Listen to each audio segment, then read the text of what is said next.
Bom lá a todos, bom gente, vem aqui fazer mais um vídeo agora sobre aula de hebraico bíblico.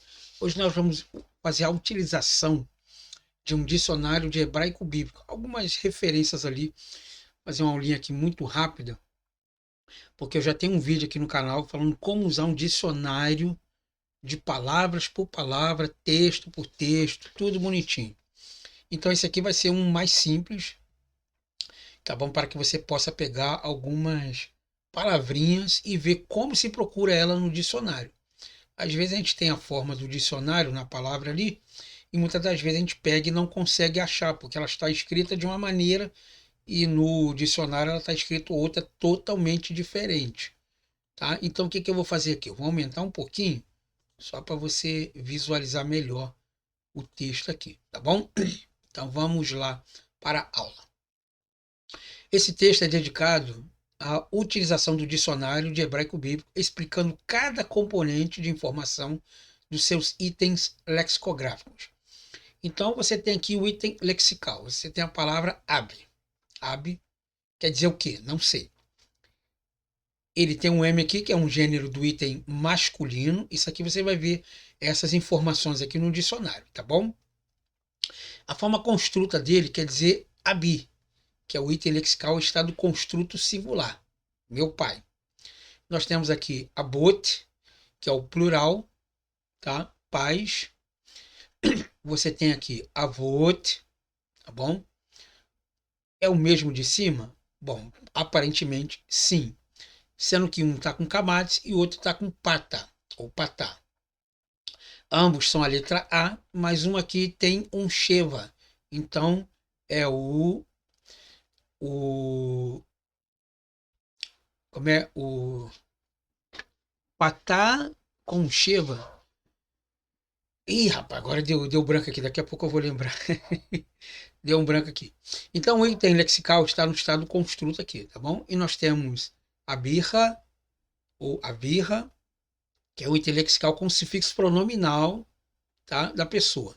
Nós temos aqui o significado, que é pai. E a referência bíblica está em Gênesis capítulo 2, verso 24, tá? Aqui é o Hatef Patá, agora eu lembrei, Hatef Patá, tá bom? Aqui nós temos a palavra bait, que é casa. Ela pode estar escrita, ou você pode encontrar ela no texto escrito beit, você pode estar escrito patim, patei, e pode estar escrito beit, bom?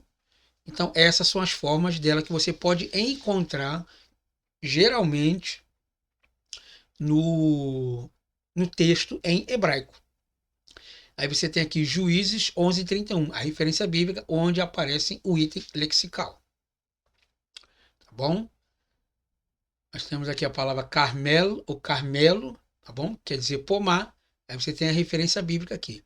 Ele não tem essas declinações porque ele é usado somente dessa forma aqui, tá bom? Então é uma coisa muito simples, tá? Você tem a palavra aqui, ó, Shalom com Roland e você tem um Shalom com Roland Vav, tá? Você tem a forma construta, Shalom, você tem um plural, Shalomim, você tem com um sufixo Shelomecha, que quer dizer paz, e você tem a forma do significado dela e também é, aonde se refere no texto bíblico ali. Então não é difícil você encontrar uma palavra no hebraico. Vai ser a mesma coisa do português. Ela começa com Aleph, depois vai com Beit, com Gib, Dalet. É só você decorar o alfabeto todinho e você vai procurando elas. Geralmente nos dicionários simples, você vai ver a palavra aqui normal ou ela escrita nessas formas aqui, tá bom? Tem alguns exemplos aqui para você ver, tá? É só você dar um pause ali, dar uma olhadinha, tá bom? Aqui nós temos alguns nomes próprios também. Abiraham, né? Baal, Astarot, Astaret, né? Astorete. Essa forma lexical aqui do nome Abraão, nome masculino, ou nominativo masculino, Abraão, vê que ele não tem nenhuma declinação, porque nome não se declina. Tá vendo? Então é Abraão, tá ok? Você tem alguns topônimos aqui também, Jerusalém, né? Israel, tá? Você tem alguns verbos aqui também.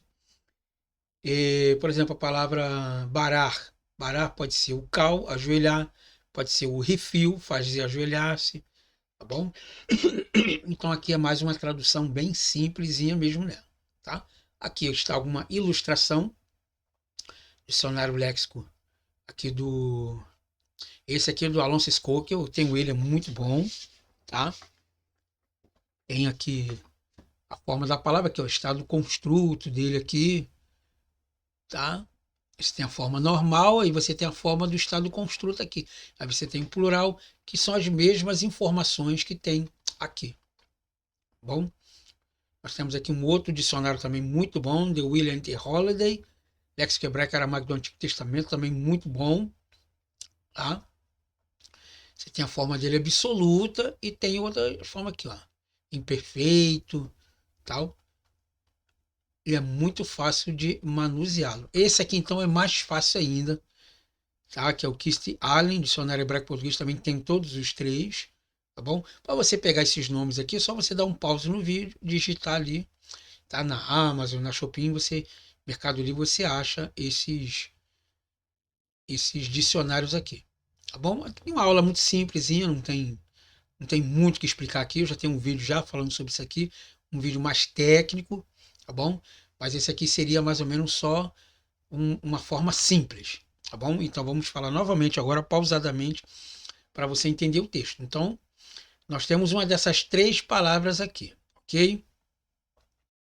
Você vai tirar o sufixo dela ali fora e vai juntar o aleph com o beit, ab, tá?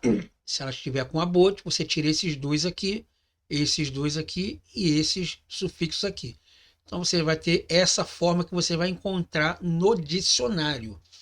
Essa é a forma do perfeito cal, tá bom? O significado é paz e aí você tem a referência bíblica ali. A mesma coisa nos outros textos aqui, tá bom?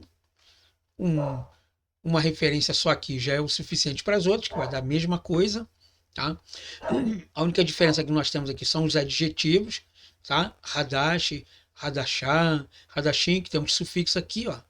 Ah, mas como é que eu sei quando é sufixo? Então, eu tenho uma aula falando sobre isso aqui, sobre os adjetivos. Você vai procurar aqui no canal e você vai ver aonde tem os sufixos. Você vai eliminar os sufixos e você vai ter as três raízes triconsonantais, tá bom? Que são essas três aqui, ó. Uma, duas e três. A não ser que o texto for monossilábico, que é ab. Aí você já tem duas consoantes ali, tá bom? Aqui, ó, tove. Então você tem aqui 1, 2 e 3. 1, 2 e 3. 1, 2, 3. 1, 2, 3. E a forma dele é essa daqui, ó. A raiz verbal da qual deriva o item lexical. Tá ok? Aí ele tem a tradução, significado, novo, está em Êxodo, capítulo 1, verso de número 8. Não tem problema nenhum. Nomes próprios continua com nomes próprios, não são declinados, tá bom? Os topônimos, também a mesma coisa. E os verbos aqui você vai tirar simplesmente os sufixos pronominais ou os afixos dele também. Se for no presente, aí você tem os sufixos, os afixos. Se for no passado, você tem os sufixos, tá bom? E o futuro também tem os afixos ali também. Ou pronome pessoal separado dele ali, que é os verbos do passado, tá ok? Aí você tem uma formulação aqui para você ver como transforma o texto aqui para ser procurado, tá bom? Aqui você pode, deixa eu ver aqui se eu dou mais um zoom aqui para ficar melhor para você dar uma olhada aqui. Não posso aumentar muito, porque senão vai ficar meio chato. Deixa eu ver como é que ele está aqui. Vou jogar para o lado. Acho que já dá para ver bem legalzinho aqui, entendeu? Então você tem aqui a palavra aqui, ó. Neshek, um tipo de substância aromática. Está em 1 Reis, 2 Crônicas. Na Septuaginta tem a transformação de mirra. Aqui você vê aqui, ó, Nekesh e tem Nekesh, tá? Você tem um número 1 e você tem um número 2, tá bom? Você tem aqui o estado construto dela E se você for aqui na aula, logo aqui em cima, você vai ver também aquelas mesmas informações que eu vou explicar para você o que são. Aqui, ó, você tem a forma 1 e a forma 2. Quer dizer que na forma cal, tá? Ela é escrita dessa forma aqui, ajoelhar, e pode ser usada no refil. E há uma segunda opção, que ela pode ser no cal, nifal, pia, poal ou ritpael. Pode ser no verbo cal, ser abençoado. O nifal, que é a ação simples, voz reflexiva, ser abençoado. O pio, que é a ação intensiva, voz causativa, abençoar, e assim sucessivamente. Então, o que é esse número 1 e esse número 2? É a mesma coisa que você vai ver aqui no léxico. Eu acabei de mostrar para vocês aqui, ó. O número 1 e o número 2. Ou seja, ele tem a primeira opção, que ele pode ser traduzido como armaduras, armas, formações de combate. E ele também pode ser usado como um tipo de substância aromática, ou uma mirra. Tá? Uma mesma palavra pode ter 2, 3, 5, 10 significados, dependendo do contexto que está sendo falado ali, tá bom? Então, essa que é a diferença do hebraico ali, tá bom? Aqui você tem um outro texto aqui também, ó, número 1, número 2, sempre vai acontecer de aparecer isso aí, ou 3 ou 4, dependendo muito do que você está procurando, tá bom? Aqui vou diminuir um pouquinho, que é referência bibliográfica, tá? Esse aqui é um estudo da apostila do professor Edson de Faria Francisco, tá bom? Muito boa. E eu estou pegando ela do começo até o fim lá. Tá? Nós estamos começando com as aulas de hebraico e depois então ali nós vamos pegar o texto ali do aramaico e do Novo Testamento também, que foi a escrita no grego. Tá ok? Então espero que você tenha gostado dessa lição aqui. Muito obrigado pela sua atenção e nos vemos então na próxima aula.